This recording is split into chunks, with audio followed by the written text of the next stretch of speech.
छत्तीसगढ़ी गाने देखने के लिए हमारे YouTube चैनल को सब्सक्राइब करें और नए अपडेट्स जानने के लिए बेल आइकन के बटन को क्लिक करें।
झन रे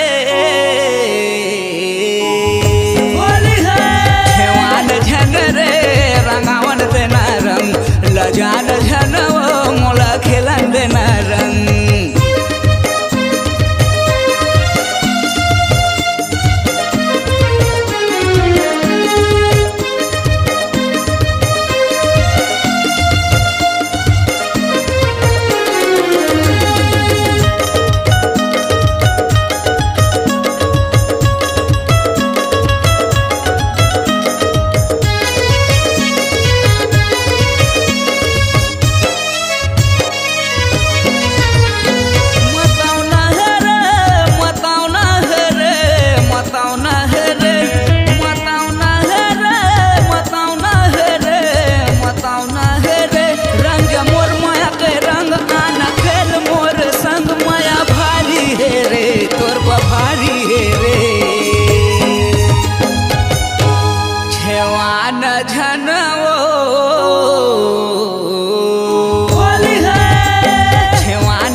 आपकी आवाज ही आपकी पहचान है।